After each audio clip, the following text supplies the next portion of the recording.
Mga kwentong pinagsama-sama mula sa iba't ibang salaysay at pangyayaring hindi maipaliwanag. Mga kababalaghang mula sa dilim at misteryo. Mga salaysay na magpapabigat sa isip at damdamin. Makinig ng mabuti at huwag baliwalain ang mga kwentong ito. Ako si Miss Lara at ito ang mga Tagalog Horror Stories. Shoutout sa nag-comment sa last video natin. Para mapasalamatan ko kayo sa pagsuporta sa pagbago ng aking content mula impormasyon hanggang ngayon na tungkol sa horror stories na, magkakaroon tayo ng 100 giveaway sa 10 lucky subscribers pag naabot natin ang 2K subscribers. I-comment nyo sa baba ang hashtag Miss Lara para makasali kayo sa ating giveaway. Maraming salamat at sana magpatuloy ang inyong suporta. Bago tayo magsimula, gusto ko lang linawin na hindi ito mga personal kong karanasan.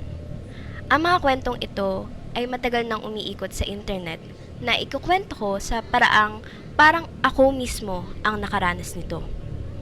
Kaya mula rito, isipin ninyo na ako ang nasa kwento. Isa ito sa mga karanasang hanggang ngayon ay hindi ko pa rin maipaliwanag ng buo. Hindi ko rin ito ikunwento para patunayang kayang hulaan ng tarot cards ang hinaharap. Pero hanggang ngayon, hindi ko pa rin alam kung nagkataon lang ba ang lahat o may iba pang paliwanag. Pero ito mismo ang nangyari sa akin. Ilang taon na akong gumagamit ng tarot cards noon bilang bahagi ng personal kong routine.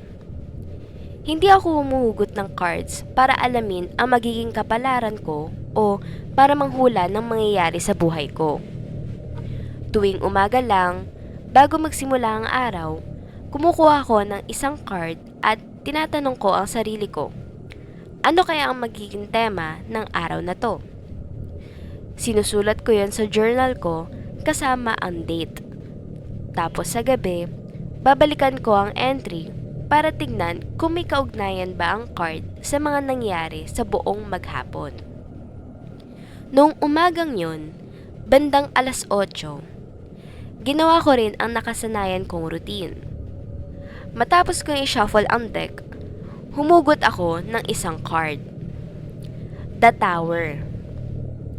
Hindi naman ako ganong nabahala. Kilala ko ang card na yon at alam kong madalas itong inuugnay sa biglaang pagbabago.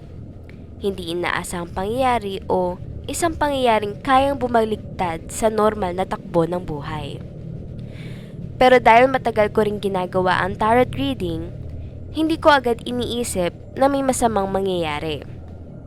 Isinulat ko lang ang card sa journal ko, isinara ang notebook, at nagsimula ng magbihis.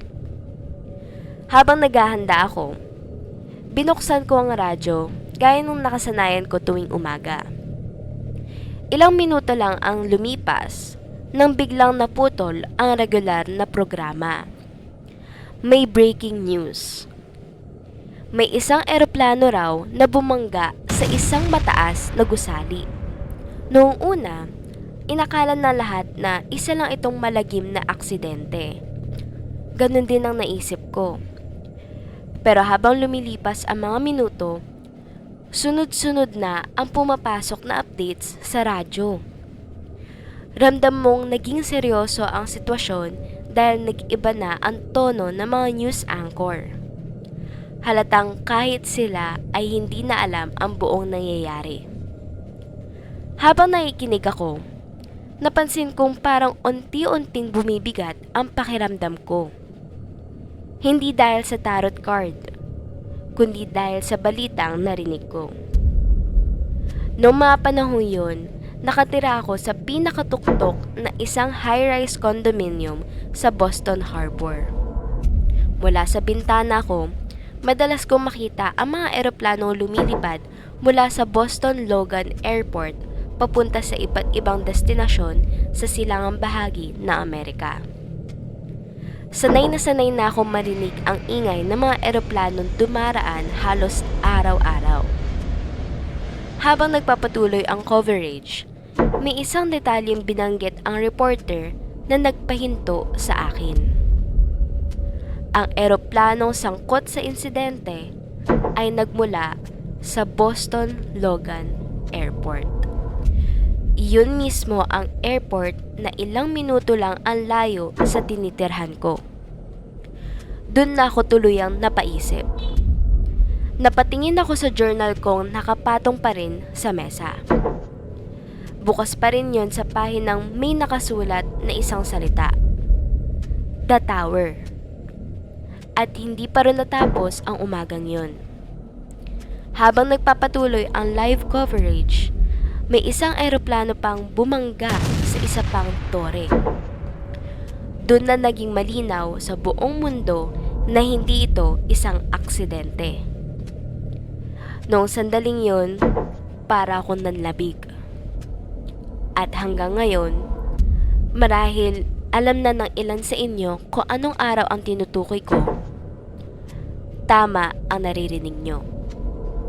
Ang araw na yon ay September 11, 2001. Ang 911. Hindi ko sinasabing ipinakita ng tarot cards ang mangyayari. Hindi ko rin sinasabing may kapangyarihan itong makita ang hinaharap, pero hindi ko rin maikakaila na pagkatapos ng araw na yon, hindi ko na muling nahawakan ang tarot cards ko sa loob ng ilang taon. Hindi dahil naniwala akong nahulaan nila ang isa sa pinakamalagim na trahedya sa kasaysayan, kundi dahil sa tuwing makikita ko ang deck, bumabalik sa isip ko ang simpleng routine na ginawa ko bago magsimula ang araw. Ang card na nabunot ko at ang balitang nagpabago sa kasaysayan ng buong mundo. Hanggang ngayon, hindi ko pa rin alam kung nagkataon lang ba ang lahat. Pero tuwing naalala ko ang umaga niyon, hindi ko pa rin maiwasang kilabutan.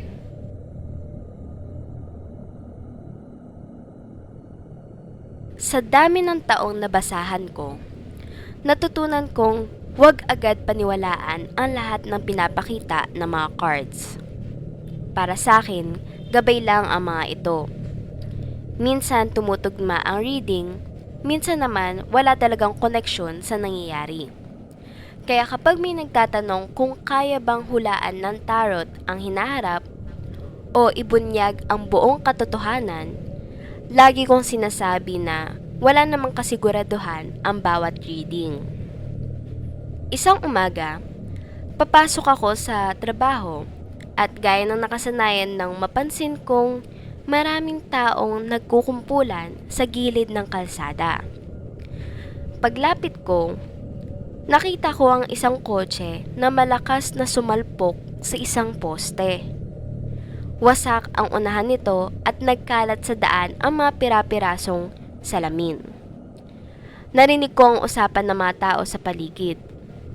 Ayon sa kanila, magkasintahan daw ang sakay ng sasakyan at pareho silang namatay sa lakas ng pagkakabangga. Hindi na ako nagtagal doon. Nagpatuloy na lang ako sa pagpasok habang iniisip kung gaano kabilis magbago ang buhay ng isang tao. Pagdating ko sa shop, naikwento ko ang nangyari sa mga kasamahan kong tarot readers. Dahil wala pa kaming mga kliyente, nagbiro ang isa sa amin na subukan daw naming basahin sa tarot cards kung ano ang posibleng nangyari bago ang aksidente. Napailing pa ako dahil hindi naman ganun gumagana ang tarot. Pero dahil katuwaan lang naman yon, pumayag na rin ako.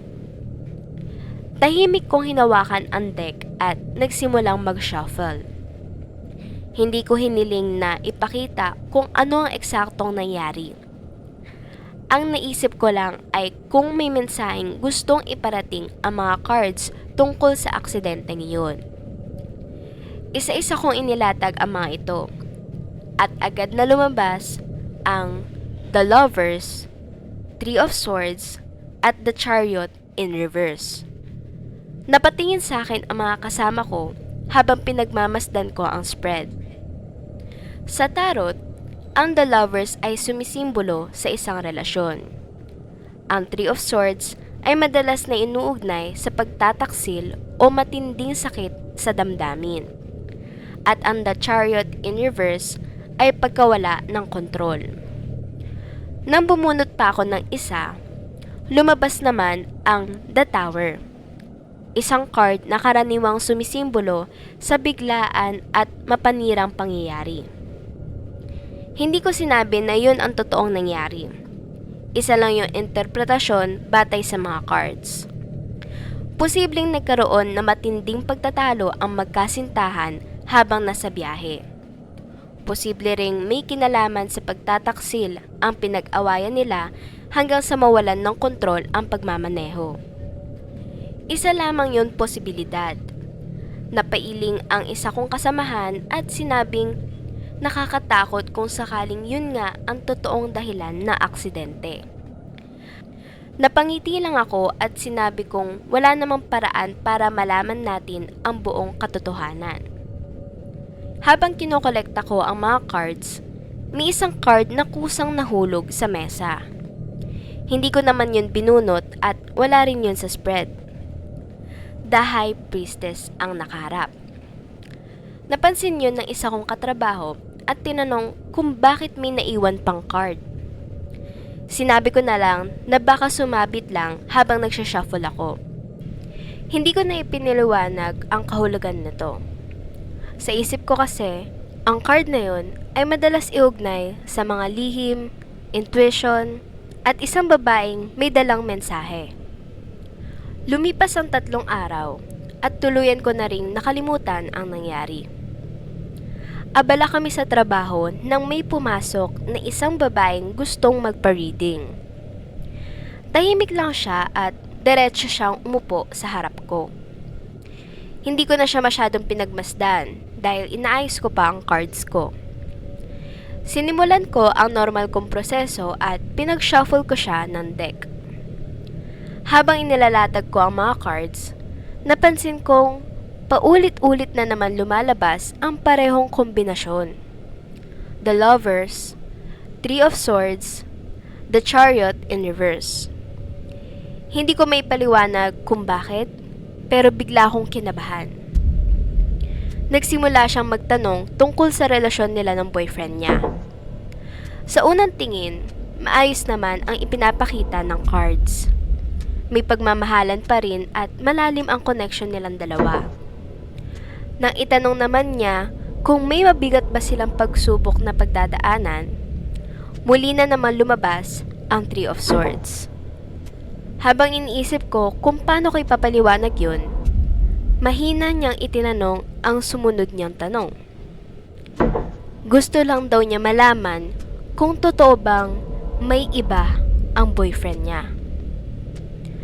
Para akong natigilan. Eksaktong yun ang naging interpretasyon namin sa reading tungkol sa aksidente 3 araw ang nakalipas. Dahan-dahan ako napatingin sa kanya. Doon ko lang siya pinagmasdang mabuti.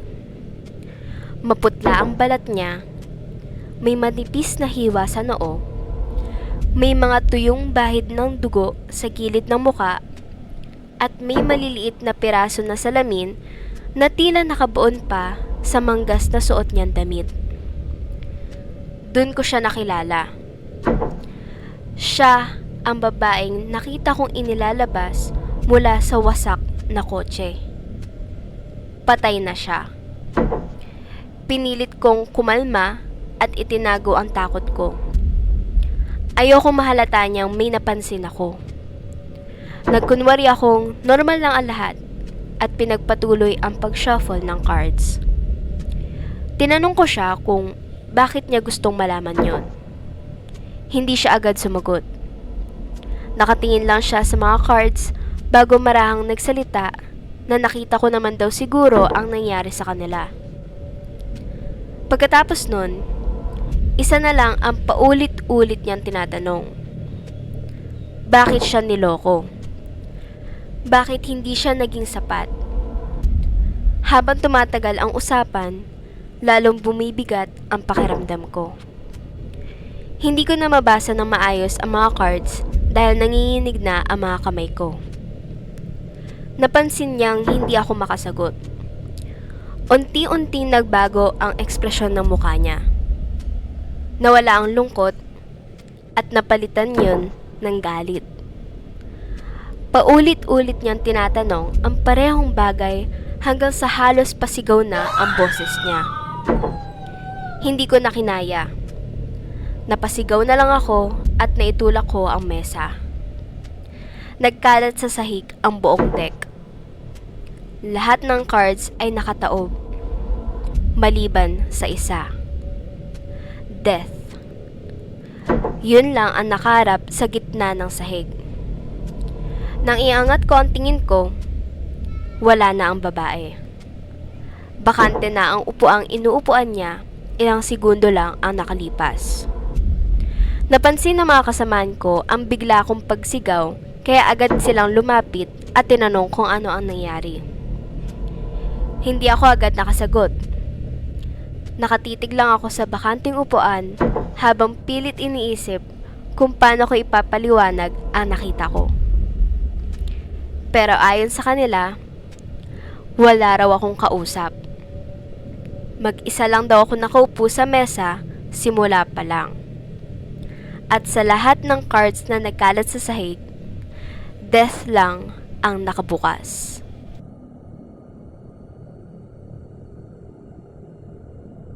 Hindi ko makakalimutan ang isang batang nagpunta sa akin para magpa-tarot reading. Sa daming taong nababasa ko, bihira akong makakita ng batang interesado sa ganitong bagay. Kadalasan, matatanda o mga taong may mabibigat na tanong tungkol sa buhay ang lumalapit sa akin.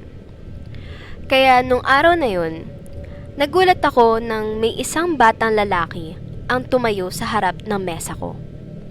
Siguro nasa 9 or 10 years old pa lang siya. Tahimik siya habang nakatingin sa mga tarot cards na nasa harap ko. Maya-maya, nagtanong siya kung pwede ko raw ba siya basahan. Sinabi ko sa kanya na baka masyado pa siyang bata para magpa-reading. Para sa akin kasi, hindi naman laruan ang tarot. Kadalasan, mga seryosong tanong tungkol sa buhay, relasyon, pamilya, at mga desisyon ang tinatanong ng mga taong nagpapabasa. Pero makulit yung bata.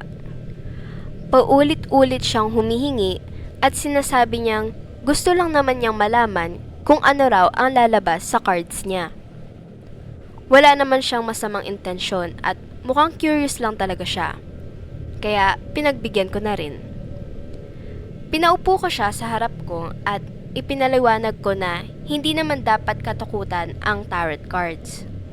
Gabay lang ang mga ito at hindi nito siguradong sinasabi kung ano ang mangyayari sa hinaharap. Tumango lang siya kahit halatang hindi niya ganong inaiintindihan. Basta gusto lang talaga niya makita kung paano ito ginagawa. Sinimulan ko na ang reading. Habang nagsishuffle siya ng cards, napansin kong napakasimple lang ng tanong niya. Hindi siya nagtanong tungkol sa pera, problema, o kahit anong mabigat. Gusto lang daw niya malaman kung ano ang magiging takbo ng buhay niya. Nang ilatag ko ang unang card, lumabas ang The Fool. Napangiti ako dahil magandang card yun para sa isang bata. Karaniwan itong sumisimbolo sa bagong simula, pagiging inosente, at isang taong nagsisimula pa lang tuklasin ang mundo. Sunod na lumabas ang The Sun. Isa ito sa mga pinaka-positive na cards sa tarot. Madalas itong konektado sa saya, magandang oportunidad, tagumpay, at kaligayahan. Ang huling card naman ay The Star. Isa rin itong magandang simbolo ng pag-asa, pangarap, at gabay. Sa tatlong cards na lumabas, Wala akong nakitang kahit anong negatibong mensahe.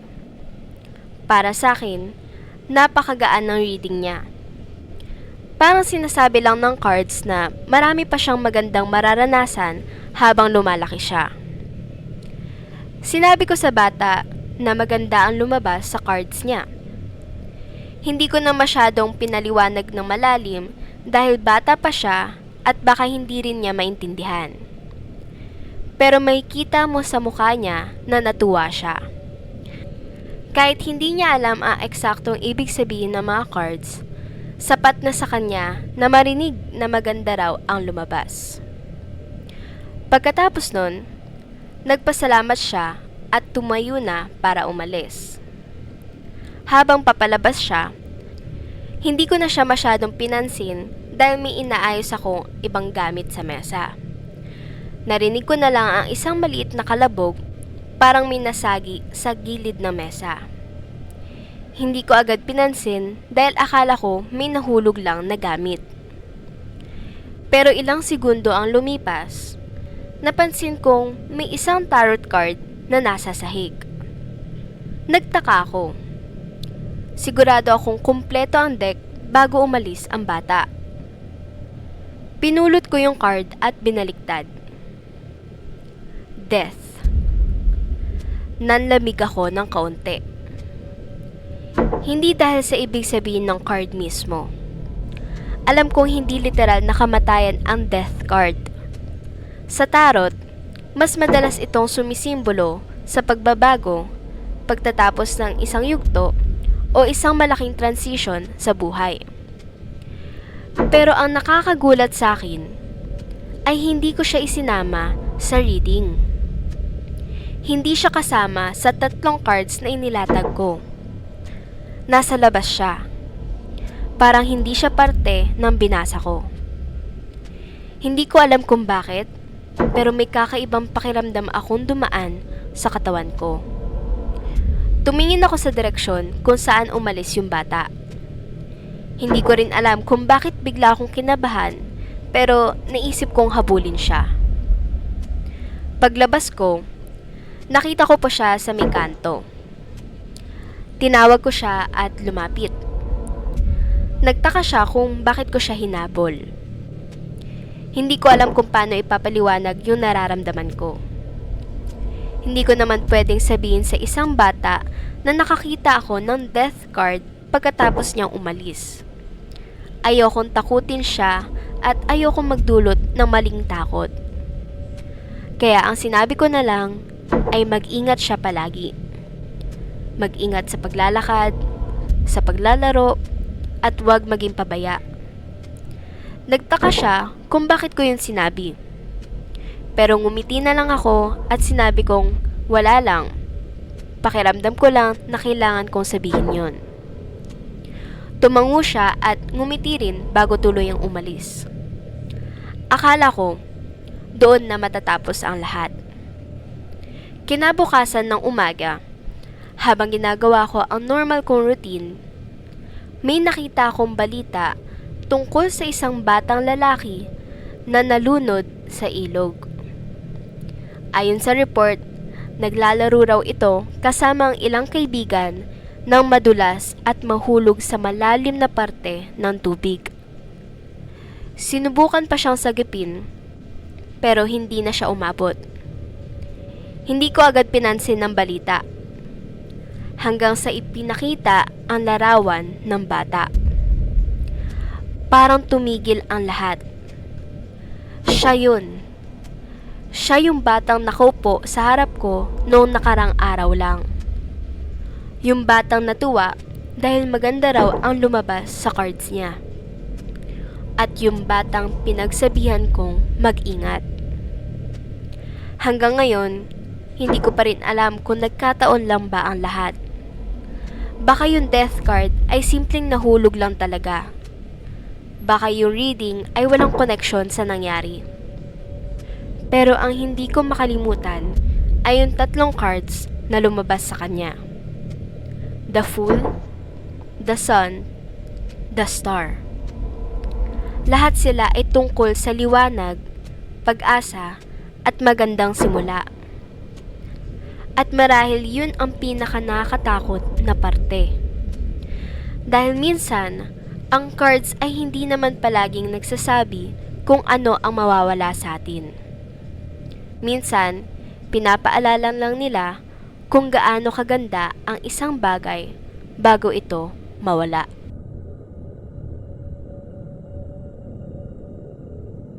Halos 6 na taon din akong tumanggap ng tarot reading bilang sideline. Marami na akong nabasahan sa loob ng panahong yon. May mga reading na madaling ipaliwanag at meron ding mga pagkakataong kahit ako mismo ay kailangan pag-isipan ng mabuti ang ipinapakita ng mga cards. Isa sa mga pinakatumatak sa akin ay ang reading na ginawa ko para sa isang kakilala kong taga Baguio. Noong panahong yun, baguhan pa lang ako sa tarot.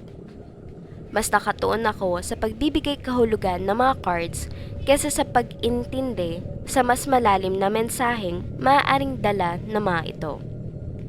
Hindi rin ako ganong kaingat noon kumpara sa paraan na pagbabasa ko ngayon. Ang bahay ng kakilala ko ay malapit sa Locan Road, isang lugar na matagal ng laman ng iba't ibang kwento at urban legend. Maraming nagsasabing may nagpaparamdam doon, lalo na ang kwento tungkol sa isang babaeng pinatay noong panahon ng digmaan at hanggang ngayon ay sinasabing hindi pa rin matahimik ang kaluluwa.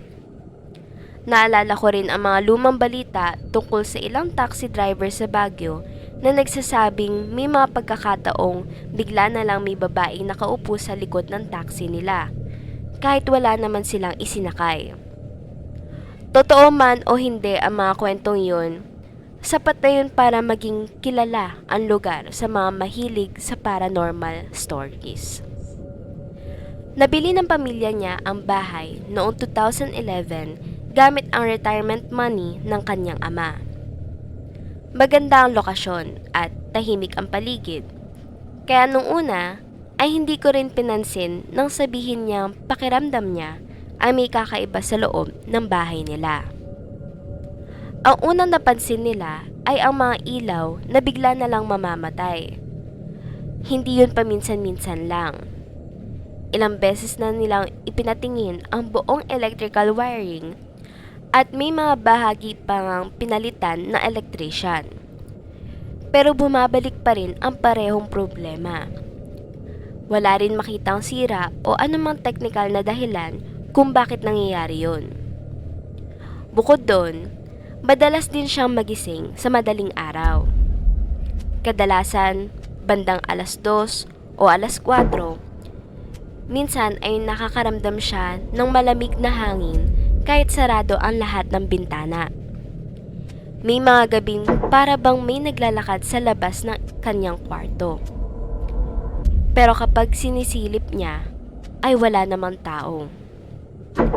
Dahil malamig naman talaga sa Baguio, sinubukan niyang baliwalain ang mga yun. Ang hindi niya maipagsawalang bahala ay ang mga bangungot na halos gabi-gabi nararanasan niya. At pakiramdam na tila may bumubulong sa kanya gamit ang isang lokal na wika na hindi niya maintindihan. Paulit-ulit niya akong kinukulit na basahan siya gamit ang tarot cards. Sa totoo lang, ayoko nung una. Dahil pakiramdam ko ay hindi naman yun ang tamang gamit ng tarot. Pero sa sobrang kulit niya, pumayag na rin ako. Ang unang tanong niya ay simple lang. Gusto niyang malaman kung may espiritu nga ba sa bahay nila. Sinunod ko ang normal kong proseso. Pinag-shuffle ko siya ng cards, pinaputol ang deck ng ilang ulit, tsaka ko inilatag ang spread. Nakakagulat dahil wala namang lumabas na cards na diretsong nagsasabing may paranormal na presensya sa bahay. Normal lang ang unang reading. Doon ko naisip na baka mali ang paraan ng pagtatanong. Sa pananaw ko, hindi kasi direktang nagbibigay ng sagot ang tarot. Para itong radar. Hindi nito sinasabing kung anong mismo ang hinahanap mo. pero maaari nitong ipakita kung ano ang nakapaligid sa sitwasyon. Kaya iminungkahi kong baguhin namin ang reading. Sa halip na ang bahay ang pagtuunan ng pansin, ang mismong kalagayan niya ang basahin. Muli namin inulit ang buong proseso. Pagkatapos kong mailatag ang card sa cross spread, doon ako napahinto. Isa-isang lumabas ang 5 of Pentacles, 10 of Swords, the Moon, the High Priestess, at 9 of Swords. Hindi ko agad pinahalata ang reaksyon ko. Nagbiro pa nga ako para gumaan ang pakiramdam niya. Pero habang tinitignan ko ang spread, alam kong hindi maganda ang kombinasyon ng mga cards. Paulit-ulit na lumalabas ang tema ng trauma, takot, bangungot, hindi matahimik na emosyon, at isang presensyang tila nakatago ngunit patuloy na nakakaapekto sa isang tao. Hindi ko pa rin masabing may multo nga sa bahay nila. Pero malinaw na may pinagmumulan ang mga nararanasan niya. Mas lalo ako napaisip nang ikwento niyang halos gabi-gabi na siyang nagigising dahil sa mga bulong na hindi niya maintindihan. Hindi raw malinaw ang mga salita, pero sapat ang lakas ng boses para isipin niyang may tao talaga sa tabi niya. Hindi ko na pinalalim pa ang usapan. Sa halip, iminungkahi ko na ipabless nila ang bahay. Hindi naman reliyoso ang pamilya niya. Ang ama niya ay mas naniniwala sa tradisyonal na paniniwala ng kanilang lugar, habang ang ina naman niya ay Katoliko pero hindi aktibong nagsisimba. Inabot pa ng halos 2 linggo bago sila pumayag na magpabasbas. Simple lang ang naging house blessing. Walang dramatikong eksena, walang sigawan, walang kakaibang nangyari habang sinasagawa yon. Pero makalipas ang ilang araw, napansin ng kaibigan ko na unti-unting nawala ang mga nararanasan niya. Tumigil ang problema sa mga ilaw. Nawala na rin ang mga bangungot niya. Hindi na rin siya nagigising sa madaling araw dahil sa pakiramdam na may naglalakad o may bumubulong malapit sa kanya. Pero may isang bagay lang ang hindi ko sinabi sa kanya. Noong ginagawa ko ang reading, may nabuo kong hinala kung ano ang maaaring ipinapakita ng mga cards. Hindi ko yun binanggit dahil ayokong dagdagan pa ang takot na nararamdaman niya. Batay sa kombinasyon ng mga cards at sa mga karanasang ikinuwento niya, pakiramdam ko ay hindi yun simpleng nagpaparamdam lang na espiritu. Mas malapit yun sa paglalarawan ng tinatawag ng ilan na hungry ghost. Isang uri ng presensyang unti-unting kumakapit sa emosyon at enerhiya ng taong madalas nitong lapitan. Ayon sa ilang paniniwala, hindi ito agad nananakit. Nagsisimula muna sa mga bangungot, mga bulong na hindi maintindihan, pakiramdam na may nakamasid, at sunod-sunod na maliliit na pangyayaring mahirap ipaliwanag. Kung yun nga ang nangyayari, mabuti na lang at hindi na umabot sa mas malalang sitwasyon. Mula noon, mas naging maingat na ako sa bawat tarot reading na tinatanggap ko. Hindi na ako basta pumapayag kapag ang unang tanong ng isang tao ay tungkol sa kung may espiritu ba sa bahay nila. Natutunan kong may mga pagkakataong mas mahalagang gabayan ang isang taong sa tamang hakbang kaysa sabihin ang lahat ng hinalang nabubuo habang nakatingin sa mga cards.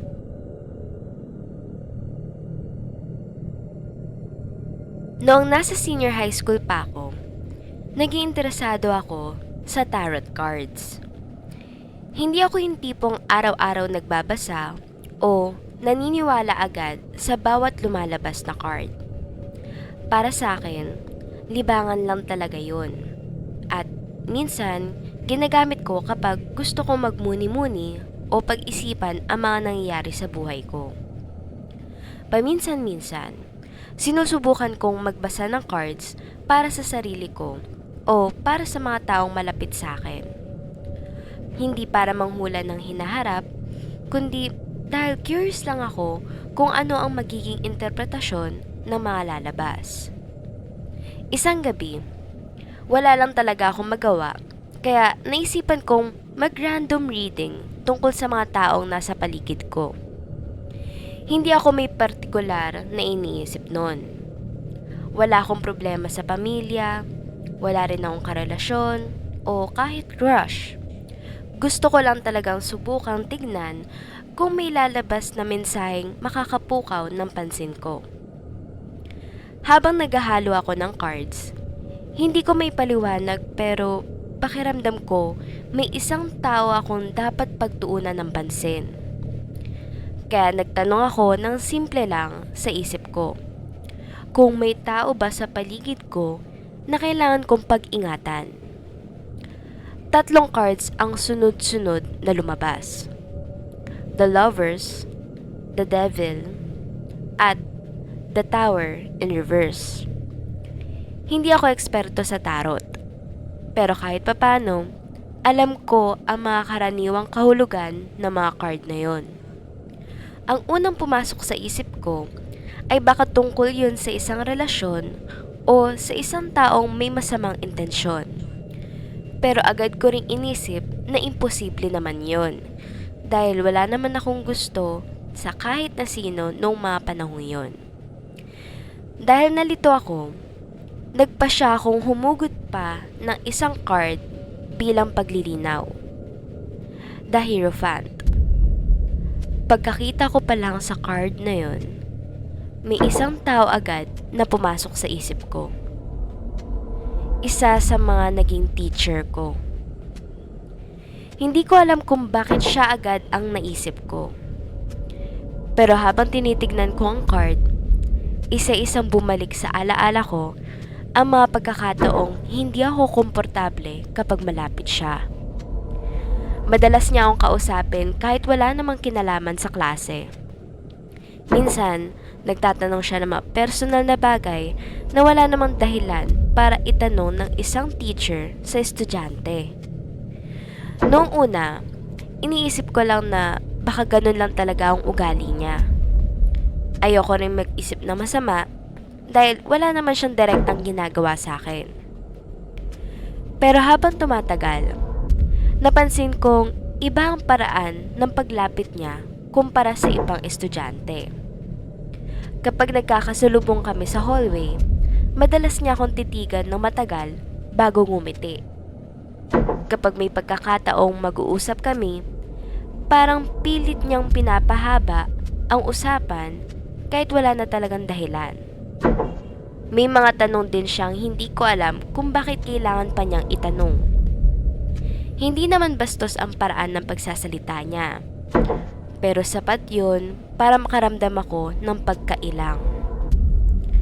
Hindi ko na lang pinansin noon. Hindi ko rin sinabi sa kahit sino dahil pakiramdam ko baka ako lang ang nag-overthink. Lumipas ang ilang buwan at nakalimutan ko rin ang tungkol sa tarot reading na ginawa ko. Hanggang sa isang araw, wala na sa eskwelahan ang teacher na yon. Nung una, ang sabi ay nag-resign daw. May nagsabi ring inilipat lang sa ibang paaralan. Wala namang malinaw na paliwanag kaya hindi na rin namin yun pinag-usapan. Makalipas pa ang ilang linggo, tsaka lang kumalat ang totoong balita. Naaresto pala siya. Napag-alaman na may sinampang kaso laban sa kanya matapos siyang ireklamo dahil sa pangmomolestya sa isang estudyante ng dati naming paaralan. Hindi ko na alam ang buong detalye na nangyari at hindi ko na rin sinubukang alamin pa dahil sapat na sa akin ang narinig ko. Noong gabing nalaman ko yun, bigla kong naalala ang tarot reading na ginawa ko ilang buwan bago pa lumabas ang balitang yun. Hindi ko sinasabing nahulaan ng mga cards ang mangyayari. Pero hanggang ngayon, hindi ko pa rin alam kung naniniwala ba talaga ako sa tarot o nagkataon lang ang lahat. Pero isang bagay ang sigurado ako.